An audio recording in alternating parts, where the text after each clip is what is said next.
So we'll start my shop tour here in the corner. Essentially, this is the air station. Kind of invented it. It's pegboard. Holds up my nailers. A few storage box items there, and the compressor down here on the floor. And I'll back up a little bit, and you'll see the workbench that I have. This was adapted from a August Home Publishing. It was either a Shop Notes or a Woodsmith magazine. I don't remember which. I stuck mostly to the plans.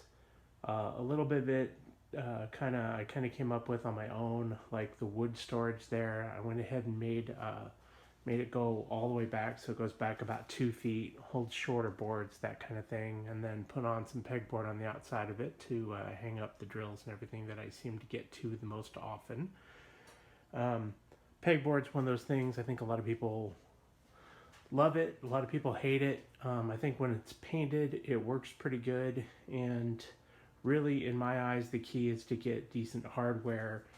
To the hooks and everything have to be decent. I use these Dura hooks. They go in. You can pick them up at the hardware store. You can pick them up on Amazon. Essentially, they go in and there's a screw that holds it in place, and you're not constantly fighting them. I think they're a brilliant idea. So down here, I've got a few sanding tools. You can see the belt sander that I've got there, and the old Ryobi orbital sander.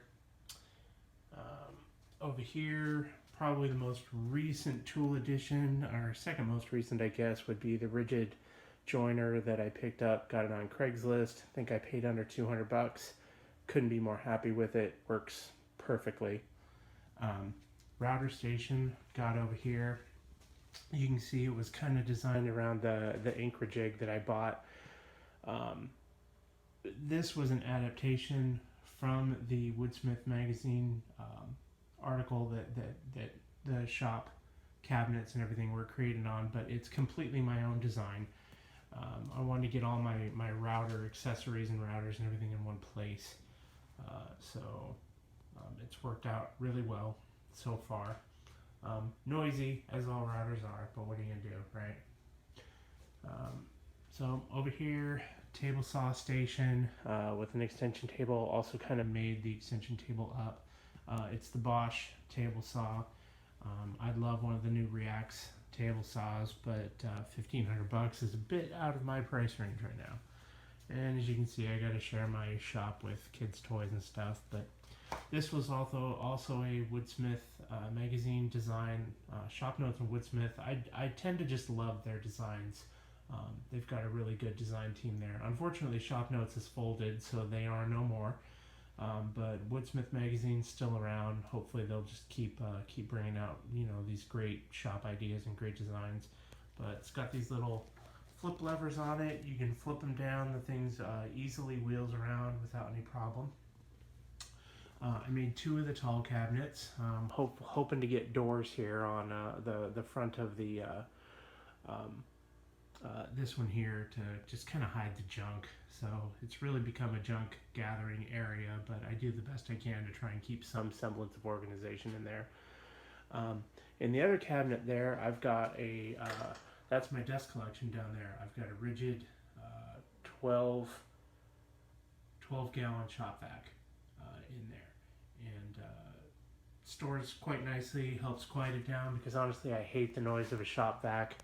So and you can see right down here, we got a little port that pops out, and that plugs into the shop vac hose, and I use that for dust collection in all of my shop.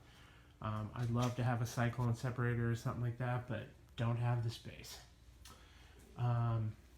Couple of tool carts down here, also based on the Woodsmith design. If anybody needs to know, I can post the link. I'm sure I can find it to that article. But these cabinets are pretty cheap to build. Just 2x4s, MDF, and particle board panels. I think they use MDF throughout. Particle board, I've been able to scrounge some of it and get it kind of cheap for the side panels and that kind of thing, and paint them up. Since we've moved into the house here 2 years ago, I was staring at these two blank walls that I have here for a while, and it hit me one day that I should put up pegboard. So, off to Home Depot, big old 4x8 sheet of pegboard, split it in half. Each of those panels are 4 feet by 4 feet, framed with just cheap pine on the outside. Painted them up so they look nicer.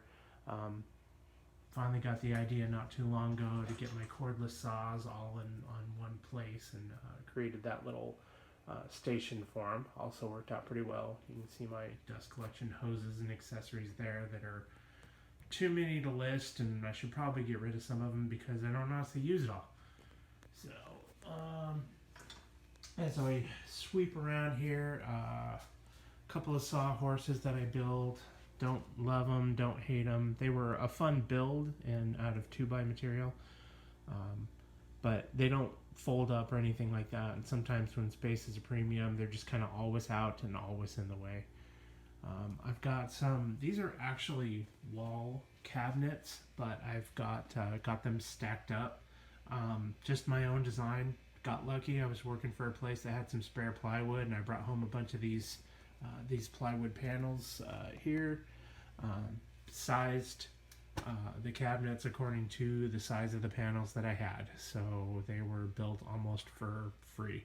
Also, all this vertical grain fur that I have here lining it, got lucky enough that was also free. So as you can see, there's a lot of crap piled around everywhere, but I'm still getting things cleared up. Down here I've got a fold out work table. Pretty sure it was Shopsmith Woodsmith or Shop Notes Woodsmith design. Folds up, doesn't take up hardly any space. I'd love to eventually get some wall space to hang it on.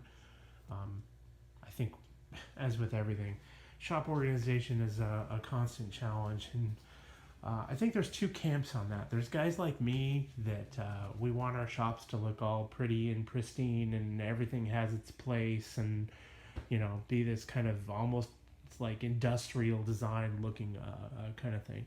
And then there's guys that are just down and dirty and want to get in, and they don't really care about what the shop looks like. They just want to do woodworking, and that's cool.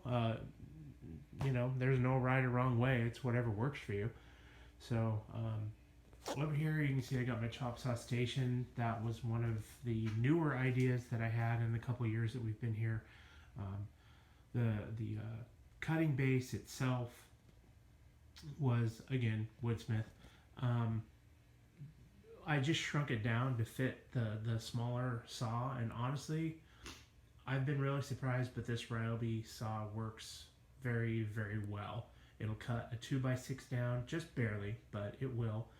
And yeah, I got a lot of Ryobi tools, and honestly, I had a big 10-inch sliding miter at one point in time, and I sold it because I just wasn't really using it, and it takes up a lot of space. If I ever get my real dream shop, I'll be picking up one of the Festool Capex chop saws.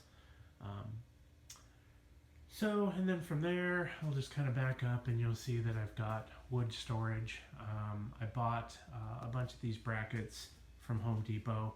They're just those, wall standard brackets. They're surprisingly strong. There's several 100 pounds worth of wood on here, and I haven't had any issues with anything come crashing down yet. And kind of hit me one day to just put in a couple brackets and move the chop saw over here. The only real complaint that I have with it is across the shop from my shop vac, so I got a string of hose across the floor to get some dust collection on it. Of course, as with any chop saw, dust collection is a challenge. This one's no different, but it works surprisingly well. So that is pretty much mostly it. Down here, you see a little project I got going on, making a short piece of wooden countertop for my parents' house, but that's gluing up and drying. Probably the only other thing that I am lucky enough, I've got about 10-foot ceilings in here, and you can see up there that I've been able to line above the garage door with storage from wall to wall. Containers were a combination of Home Depot and Costco.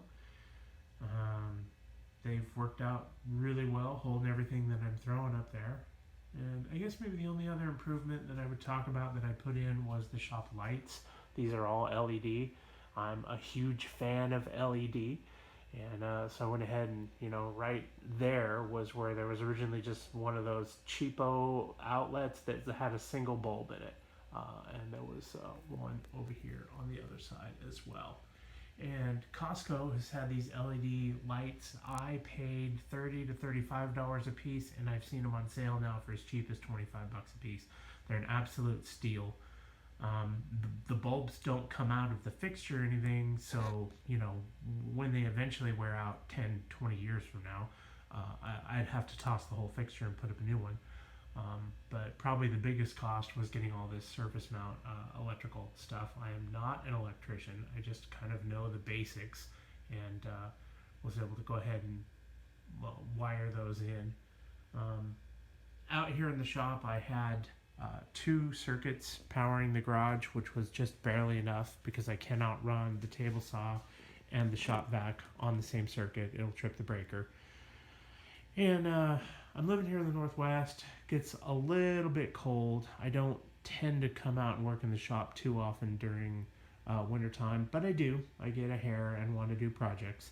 And so I gone ahead and got into the electrical panel, which you can see there, popped in an additional breaker and wired in that outlet right there with the 4-plex so I can put a shop heater out here. And 3 circuits is plenty. Every blue moon I forget something and we'll manage to trip a breaker, but for the most part it's worked out really well. I guess the last thing that I would cover is down here you see that I picked up a Triton track saw, a couple accessories for it. The track saw I got itself from Rockler. It was let's say a planned impulse buy. I've had them in the back of my mind for quite a while now. I think track saws are amazing. And I work enough with sheet goods and panels that cutting them down easier is just, oh God. We've probably all thought that. And I will not pull a Norm and muscle a 4x8 sheet of plywood through my table saw. That's just not conceivable to me. I don't have enough space. I think it's honestly slightly dangerous, especially with a setup like this where my tools are a bit more portable. So I don't have a nice, Delta $2,000 table saw that's sitting on the ground and isn't going to go anywhere. If I knock this thing over, I got a spinning blade, and it just, I don't even want to think about it. So, anyway, planned as in I'd been thinking about it for a while. Impulse buy as in I hadn't gone to Rockler to buy that, but I did. I was happy to find that the price that I paid was really good. I looked around online afterwards and found only slightly better pricing here and there. Even I think Home Depot's price was even about $20 more, and they don't carry them in store. So it was like $2.99 for the saw, another $100 for the tracks. I'll save money when I can, so I found a couple of clamps that goes on it. They're DeWalt, and they fit perfectly. And I had some birthday money, and I went ahead and picked up the Triton angle gauge that you see there flipped over, which I haven't used it yet, so I can't speak to how well it works or its accuracy. I guess down there you can see I got the pocket hole jig. It's a DeWalt joiner down there. Couple of miscellaneous tools tucked back behind the Delta. Grinder is the headstock for my lathe, which I finally decided I just wasn't doing enough turning work to bother having a lathe station set up. So I took that down, took it apart 2 years ago. I saved it because I'm not ready to just say that I'm not going to do any turning work, but it's a Craftsman. I can put it back together if need be and do some turning. Here and there. It's one of those things that's like, yeah, about the only other thing I can see for turning is some people use a drill press. I'm not going to do that. So right now I've got the lathe. Hasn't been used in over 2 years. So hopefully I'll get up some more videos here. I'd like to get some videos going of projects that I'm actually working on and get some step-by-step guides going for different projects that I've got. So thanks for watching. Take care.